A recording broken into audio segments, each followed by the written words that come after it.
আমাদের অনন্য স্টোরি সকল প্রকার পার্ট গল্প দেখতে আমাদের চ্যানেলটি সাবস্ক্রাইব করে পাশে থাকা বেল আইকনটিতে ক্লিক করে অল নোটিফিকেশন অন করে দিন।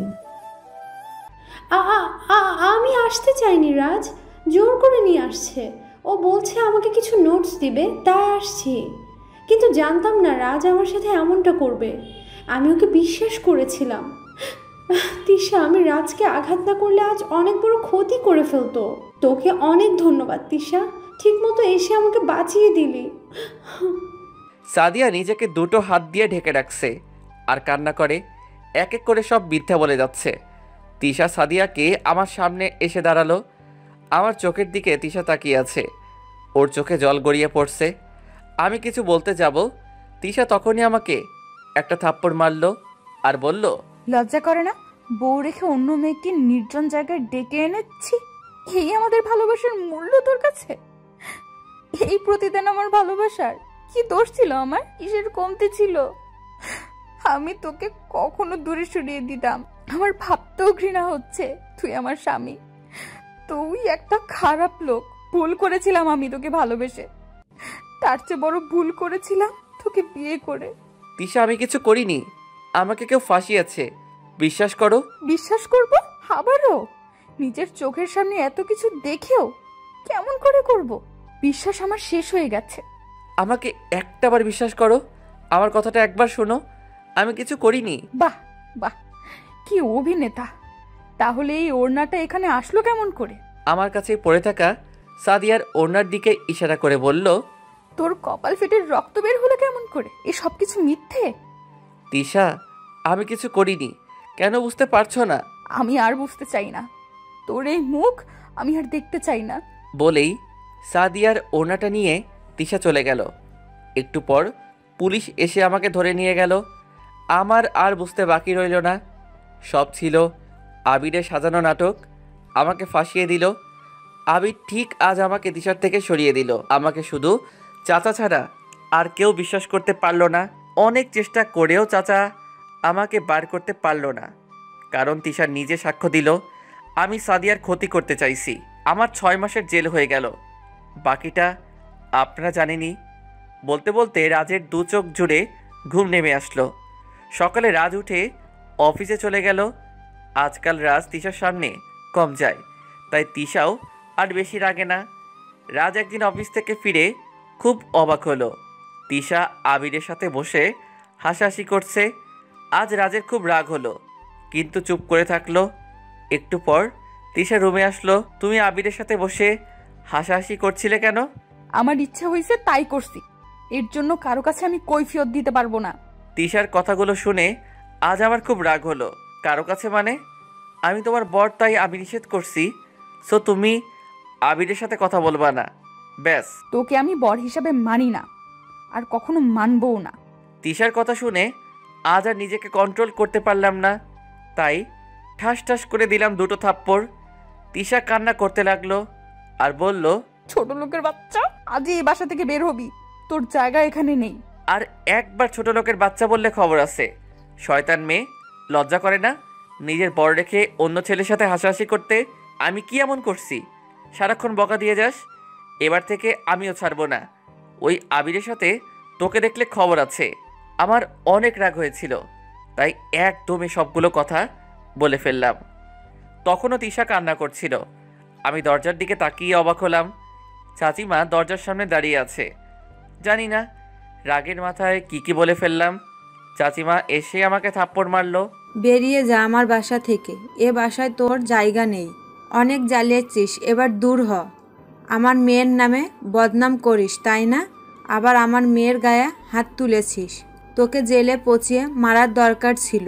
ছোটবেলা থেকে খাইয়ে পড়ে এত বড় করেছিলাম এর জন্যই, তাই না? যেদিন মা বাবা মারা গিয়েছিল কোথাও তো জায়গা পাসনি। আজ আমি জায়গা দিয়েছি বলে এত কিছু করছিস। বেরিয়ে যা আমার বাসা থেকে, এখনই বেরিয়ে যা। তোর মতো ছেলের কোনো জায়গা নেই। চাচিমা কথাগুলো বলেই আমার কাপড় একটা ব্যাগে ভরে আমার মুখের উপর ছুঁড়ে মারল। আজ আমারও খুব রাগ হলো, আর এত অবহেলা বকা সহ্য করতে পারছি না, তাই ব্যাগটা কাঁধে নিলাম। চাচিমা আমাকে ধাক্কা দিয়ে বের করে দিল। তারপর আমার মুখের উপর চাচিমা দরজা বন্ধ করে দিল। আমি কেন জানি আর সহ্য করতে পারছি না। অনেক প্রতিবাদ করতে ইচ্ছে করছে। না, আমি আর শহরে থাকবো না, চলে যাব গ্রামে। বাসার সামনে 10 মিনিট দাঁড়িয়ে থেকে রওনা দিলাম বাস স্টপের দিকে। রাতের বেলা রাস্তা দিয়ে হাঁটছি আর ভাবছি, আমি তো এতিম, আর এতিম হয়েও অনেক বড় স্বপ্ন দেখে ফেলেছি। এখানে থেকে আর লাভ নেই। হয়তো চাচা এসেও একই ব্যবহার করবে, কারণ তার গায়ে হাত উঠিয়েছি, মিথ্যে বদনাম দিয়েছি। কম কি করেছি নাকি? যাই হোক, বাস স্টপে এসে গেলাম। টিকিট কেটে ওয়েট করতে থাকলাম বাসের জন্য। আর ভাবতে লাগলাম, চাচা মনে হয় ফোন দিবে বাসায় ফেরার জন্য। কিন্তু তাও ভুল হলো, আমার বাস এসে গেল। যাত্রা শুরু করলাম গ্রামে। রাতে তিশার বাবা এসে সব কিছু শুনে কিছুই বললেন না। তখনও তিশার মা অনর্গল বকে যাচ্ছে রাজকে। তিশার বাবা ছাদে গিয়ে দেখল তিশা মন মরা হয়ে দাঁড়িয়ে আছে। উনি তিশার পাশে দাঁড়ালো আর রাজকে ফোন দিল। ততক্ষণে রাজ ফোন বন্ধ করে দিয়েছে, ফোনটা সুইচ অফ দেখাচ্ছে। তিশা যেন মন মরা হয়ে কি ভাবছে, যা তিশার বাবা ঠিক বুঝতে পারছে। ওর বাবার ডাকে তিশা বাস্তবে ফিরল। তিশা, তোকে কিছু কথা বলতে চাই। বলো বাবা, কি কথা? তুই রাজকে ভুল বুঝেছিস মা, ও নির্দোষ, কিছু করেনি। বাবা, তুমি কাকে নির্দোষ বলছো বলো তো? ওই দিন সাদিয়ার সাথে যা কিছু হয়েছে সব সাজানো নাটক ছিল। আবিরের কথাই সাদিয়া রাজকে ফাঁসিয়েছে, তোর কাছ থেকে রাজকে দূরে সরিয়ে দিয়েছে। কিন্তু কেন? আবির এমন কেন করবে? কারণ আবির তোকে ভালোবাসে। তুমি সব জানলে কেমন করে? রাজ বলেছে তুই খুব কষ্ট দিয়ে ফেললি রাজকে। ছেলেটার কেউ নেই রে মা, তুই ছাড়া। কোথায় গেল এখন কে জানে, ফোনটাও অফ দেখাচ্ছে। বলেই তিশার বাবা চলে গেল। কথাগুলো শুনে তিশার চোখ দিয়ে পানি পড়ছে। কথা বলার ভাষা হারিয়ে ফেলেছে তিশা। কি বলবে, কত খারাপ করেছে রাজের সাথে। তিশা দৌড়ে রুমে গেল আর রাজকে কল দিল। এবার রাজের ফোনে রিং হচ্ছে। তিশা একটু হেসে দিল, মনে মনে ভাবতে লাগলো রাজ কোথাও যায়নি। পর মুহূর্তে তিশার মুখটা মলিন হয়ে গেল, কারণ রাজ ফোন কেটে দিল। তিশা আবারও ফোন দিল, এখন ফোন সুইচ অফ দেখাচ্ছে। সারা রাত তিশা ট্রাই করে গেল, কিন্তু রাজের ফোন বারবার অফ দেখাচ্ছে। তিশা বুঝতে পারল রাজ আজ অনেক বেশি কষ্ট পেয়েছে। কিন্তু আবির এসব করেছে জানতে পারলে রাজের সাথে তিশা কখনো এমনটা করতো না। রাত পেরিয়ে সকাল হয়ে গেল। রাজের ঘুম ভাঙল একটা লোকের ডাকে। রাজ হুড়মুড়িয়ে উঠল। বাস থেমে অটো করে চলে আসলো গ্রামে। বাড়িতে ঢুকতেই রাজের ছোট চাচিমা বলে উঠল, কী রে রাজ, তুই এত সকাল সকাল আসলি যে? রাজ কিছুই না বলে ছোট চাচাতো ভাই আরমানের রুমের দিকে পা বাড়ালো। পিছন থেকে চাচিমা আবারও বলে উঠল, কি রে তিশা কোথায়? তিশাকে নিয়ে আসলি না? রাজ এবারও চুপ করে রইল। রুমে ঢুকতেই আরমান যেন চমকে উঠল, আরে রাজ ভাইয়া যে, কখন আসলে? রাজ কোনো উত্তর না দিয়ে ব্যাগ রেখে বিছানায় শুয়ে পড়ল। আরমান পড়ার টেবিল থেকে উঠে এসে বলল, ভাইয়া তিশা আপু আসছে নাকি? রাজ এবার আরমানের দিকে একটু রাগী মুডে তাকালো। আরমান আর কিছু না বলেই চলে গেল। ছোট চাচিমা আর আরমান বুঝতে পারল কিছু একটু তো হয়েছে। আরমান চুপ করে তিশাকে ফোন দিল। হ্যালো তিশা আপু। বলো আরমান। আপু, বাসায় কি কিছু হয়েছে? রাজ ভাইয়া আসলো এখন, কিন্তু কারোর সাথে কথা বলছে না। রাজ গ্রামে গেছে? হ্যাঁ তো, একটু আগেই আসলো। আপু, কিছু হয়েছে? অনেক কিছু। কি হয়েছে আপু বলো। তারপর তিশা আরমানকে সব কিছু বলল। আপু চিন্তা করো না, ভাইয়া ঠিক চলে যাবে। আমি আম্মুকে বলি তাহলে, রাখি তাহলে। আরমান ফোন রেখে ওর আম্মুকে সব কিছু বলল। তাহলে রাজকে কিছু বলিস না আরমান, ও চুপ করেই থাক। তিশা দৌড়ে গিয়ে ওর বাবাকে বলল, আব্বু, রাজ গ্রামে গেছে। ও গ্রামে চলে গেছে, তাহলে চিন্তা করিস না, চলে আসবে। কিন্তু তিশা কিছুতেই শান্তি পাচ্ছে না। আব্বু চলো গ্রামে গিয়ে রাজকে নিয়ে আসি। আমি অনেক অন্যায় করেছি, প্লিজ আব্বু চলো। দরকার হলে আমি যাব, তুই রেস্ট কর, একদম টেনশন করবি না, তোর শরীরটা ভালো না। বাবার কথা শুনে কিছুটা শান্তি পেলেও মুহূর্তেই মন খারাপ করে ফেলল। কত বকা দিয়েছি রাজকে, নিজের সন্তানকেও বকা দিয়েছি আমি কত নিষ্ঠুর হয়েছি। তিশা ওর পেটে হাত দিয়ে বলল, মাফ করে দিস আব্বুটা, তোর পচা আম্মুটাকে। রাজ একটু ঘুমানোর পর উঠে চাচিকে বলল, ছোট মা, অনেক ক্ষুধা পাইছে, খেতে দাও তো।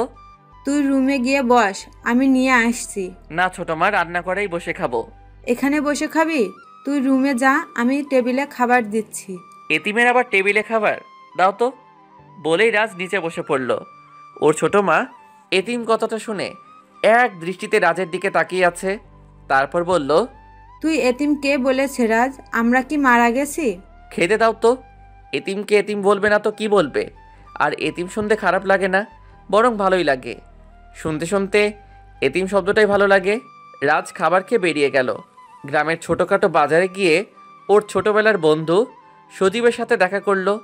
আমাকে কোনো একটা কাজ দিবি সজীব, যে কোনো ধরনের কাজ হলেই চলবে। তোর মাথা খারাপ নাকি? এত পড়াশোনা করছস, এখন এই সব কাজ করবি?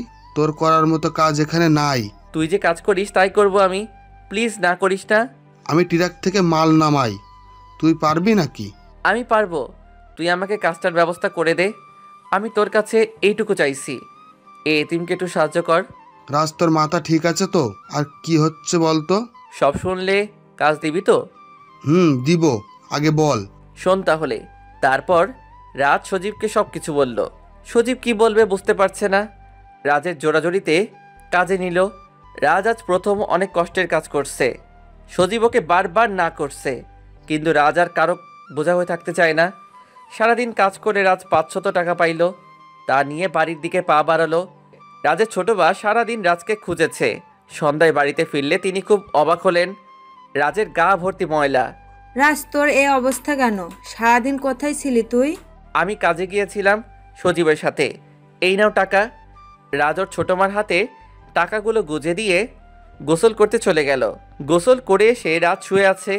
এমন সময় ছোট মা এসে বলল, রাজ, তুই এমন কাজ কেন করতে গেলি? আমরা কি বলেছি তোকে কাজ করতে যেতে? রাজ হাউমাউ করে কেঁদে উঠল। ছোট মা, এই পৃথিবীতে আমার কেউ নেই, খুব এতিম আমি। আর এতিমদেরকে কেউ ভালোবাসতে পারে না। সবাই বুকে তুলে নিলেও আবার অবহেলা করে দূরে সরিয়ে দেয়। জানো ছোট মা, আমি যে এতিম, তিশার যোগ্য নই তা ভুলেই গেছিলাম। আমি স্বপ্নের রাজ্যে হারিয়ে গেছিলাম। জানো, কালকে চাচিমা সব মনে করিয়ে দিয়েছে, ঘাট ধাক্কা দিয়ে বের করে দিয়েছে, টাকা পয়সা খরচ করিয়ে বড় করেছে। ছোট মা, আমি এখানে থাকবো, কিন্তু টাকা রোজগার করে তোমাদেরকে দিব। আর যদি বাধা দাও তো আমি এখান থেকেও অনেক দূরে চলে যাব। প্লিজ ছোট মা, এই এতিমটাকে দূরে সরিয়ে দিও না। রাজ আস্তে আস্তে ওর ছোট মার কোলে মাথা রেখে কান্না করতে করতে ঘুমিয়ে গেল। তিশাও আজ ভালো নেই, ঠিক মতো খাওয়া করে না, আস্তে আস্তে অসুস্থ হয়ে যাচ্ছে। এটা দেখে তিশার বাবা ছুটে চললেন গ্রামে। তিশা রাতে রাজের ছবিটা দেখছে আর কান্না করছে। রাজ, তুমি আমাকে অনেক ঘৃণা করো, তাই না? করবেই তো। একজন স্ত্রী হয়ে আমি তোমাকে ভালোবাসতে পারিনি, খালি অবহেলা করেছি। সব সময় ছোট লোকের বাচ্চা বলে ডেকেছি। আমি তোমার কাছে কখনো গিয়ে দাঁড়াতে পারবো না। কোন মুখ নিয়ে দাঁড়াবো বলো? আমি যে অনেক অন্যায় করেছি। আমি তোমাকে অনেক দূর থেকেই ভালোবাসবো। তোমাকে ফিরে আসতেই হবে। আমি আর তোমার সন্তানের জন্য হলেও আসতেই হবে। কতদিন ফোন বন্ধ করে রাখবে বলো? আসতেই হবে। পাশ থেকে তিশার মা এসে বলল, তুই এভাবে কান্না করলে চলবে বল? বাচ্চাটার ক্ষতি হবে। এবার তো কিছু খেয়ে নে, তোর বাবা গ্রামে গেছেন, রাজ ঠিক চলে আসবে। তিশা ওর মাকে জড়িয়ে ধরে কান্না করে দিল। তিশা সেই বিকেলে একটু ছাদে উঠেছে, তখনই আবির আসলো আর গিয়ে দাঁড়ালো তিশার পাশে। তিশা আবিরকে দেখেই রাগে ফুলতে লাগলো। তুই এখানে এসেছিস কেন শয়তান? তুই আমার সবকিছু শেষ করে দিয়ে এখন কেন আসছিস? তোকে মেরে ফেললেও আমার প্রতিশোধ নেওয়া শেষ হবে না। আবির তিশার কথা শুনে হাসতে লাগলো। তিশা আবিরের হাসি শুনে অবাক হলো। সে সুযোগ আর হবে তিশা বেবি? আগে তোমার পেটের বাচ্চাটাকে শেষ করব, তারপর ওই রাজকে। কথা হলো আমি তোমাকে চাই। এটা তো দুঃস্বপ্ন, কখনো পূরণ হবে না। তুই আমার মনের রাজের জন্য একটু একটু ঘৃণা সৃষ্টি করেছিস। বলেই তিশা পাশ থেকে একটা লাঠি নিয়ে যখন আবিরকে আঘাত করতে গেল, আবির তিশাকে ধরে ফেলল। তিশার মুখে একটা রুমাল চেপে ধরল। তিশা মুহূর্তেই ঘুমিয়ে গেল। আবির গাড়িতে করে তিশাকে নিয়ে চলে গেল তার বিশাল বড় বাংলোতে। তিশাকে নিয়ে একটা রুমে রাখা হলো। তিশা যখন চোখ খুলল তখন দেখল কোন একটা অন্ধকার রুমে আছে। অনেক পানির পিপাসা পেয়েছে। একটু পরে দরজা খুলে কেউ ভিতরে প্রবেশ করলো। তিশা স্পষ্ট দেখতে পেল এটা আবির। হাই তিশা বেবি, কেমন আছো তুমি? আবির, আবির আমাকে কিছু খেতে দাও, আমাকে কিছু খেতে দাও, আমার বাবুটা অনেক ছটফট করছে, আবির প্লিজ। তিশার বাবা গ্রামে গিয়ে রাজকে অনেক বোঝালো, কিন্তু রাজ আসতে রাজি নয়। রাজের কান্না সহ্য করতে না পেরে তিশার বাবা ফিরে চলল। পিছন থেকে রাজ বলে উঠল, চাচা একটা কথা ছিল। বল, কি কথা? আমার সন্তানকে দেখে রেখো। আমি কোনোদিন তিশার সামনে গিয়ে দাঁড়াবো না। তুমি তিশাকে দেখে রেখো। তিশার বাবা আর কিছু বলতে পারল না। বলবে বা কি করে? তিশা তো রাজকে কম কষ্ট দেয়নি, তবুও বলে গেল। তিশা অনেক কান্না করে, পারলে চলে আসিস। তিশা এভাবে ডিপ্রেশনে থাকলে তোদের সন্তানেরই ক্ষতি হবে। রাগ আর অভিমান কমলে চলে আসিস। তোর জন্য আমার বাড়ির দরজা সবসময় খোলা থাকবে। যখনই তিশার বাবা চলে আসবে তখনই তার ফোনটা বেজে উঠল। রিসিভ করতেই ওই পাশ থেকে তিশার মা কান্না করতে করতে বলল, তিশাকে কোথাও খুঁজে পাওয়া যাচ্ছে না। বাসায় তো ছিল, এখন নেই। পুরো বাসা খুঁজেছি, কোথাও নেই। তিশার বাবা আর কথা না বাড়িয়ে তাড়াতাড়ি বেরিয়ে আসলেন। রাজ রাতে শুয়ে শুয়ে ভাবতে লাগলো, তিশার কিছু হলো না তো? রাজ ওর ফোনটা অন করলো, সাথে সাথে অনেকগুলো SMS আসলো। রাজ SMSগুলো পড়ে কান্না করে দিল। প্রতিটা SMS পাঠিয়েছে তিশা। রাজের কেমন জানি খারাপ লাগছে, তাই SMSগুলো না পড়েই ফোনটা রেখে দিয়ে ঘুমিয়ে গেল। রাতে তিশা খিদের জ্বালায় ছটফট করছে। আবির রুমে ঢুকে তিশার হাতে খাবার দিলেই তিশা খেয়ে নিল। আবির আমাকে ছেড়ে দাও প্লিজ। সেটা কি করে হয় তিশা বেবি? আমি যে তোমাকে অনেক ভালোবাসি, আমি তোমাকে বিয়ে করবো ডার্লিং। শয়তান, তুই জানোস না বিবাহিত, আমি অন্তঃসত্ত্বা, তারপর কেন এমন করছিস? কালকের মধ্যে তোমার এই সন্তান পৃথিবীতে আসবে, বাট মৃত। আর এই অগ্রিম খবর সবার আগে জানবে তোমার বর রাজকে। বলেই আবির তিশাকে একটা থাপ্পড় মারল আর বলল, তোর অবস্থা এমন করব যা দেখে তোর বাবা চিন্তা করতে পারবে না আবির কতটা খারাপ। তোর বাবা আমার সাথে অনেক বড় প্রতারণা করেছে, তার মাসুল এখনই তুই দিবি। বলেই আবির চলে আসলো। তিশা আবিরের কথা বুঝতে পারছে না, ওর বাবা আবিরের সাথে কিসের প্রতারণা করেছে যার জন্য আবির আমার সন্তানকে মেরে ফেলতে চায়। তিশা আস্তে আস্তে বেশি অসুস্থ হয়ে যাচ্ছে। না, আমাকে সুস্থ থাকতে হবে আমার সন্তানের জন্য। তিশার বাবা বাসায় ফিরে অনেক জায়গায় খুঁজলো, থানায় গিয়ে পুলিশকেও জানালো, আবিরের খোঁজ নিল। যতদূর সম্ভব জানতে পারলো আবির দেশে নেই, চলে গেছে 10 দিন আগে। তিশার বাবা ভাবতে পারছেন না আমার মেয়ের তাহলে কি হলো। রাজকে সব ফোন করে জানালো। রাজ চুপ করে থেকে ফোনটা রেখে আবার ঘুমিয়ে গেল। রাতে তিশা বাংলোর পিছনে দরজা দিয়ে পালালো। অনেকটা পথ তিশা পাড়ি দিয়েছে। তিশা আচমকা হেসে দিল। আবির আমার সন্তানের কিছুই করতে পারবে না, কিন্তু তিশা আর হাঁটতে পারছে না, পাগুলো অবশ হয়ে গেল। তাই একটা গাছের নিচে বসে ঘুমিয়ে গেল। যখন তিশার ঘুম ভাঙল, তিশা আবিরের সেই বাংলোতে। বিশেষ দ্রষ্টব্য, ভুল ত্রুটি ক্ষমা ও সুন্দর দৃষ্টিতে দেখবেন। আর ভালো লাগলে লাইক কমেন্ট করে সাথে থাকবেন। আপনাদের লাইক কমেন্ট দেখলে মনে হয় গল্পটা আপনাদের ভালো লেগেছে এবং আপনারা গল্পটা পড়েছেন, আর তাতে করে আমারও পরবর্তী পর্বটা দেওয়ার আগ্রহ বেড়ে যায়।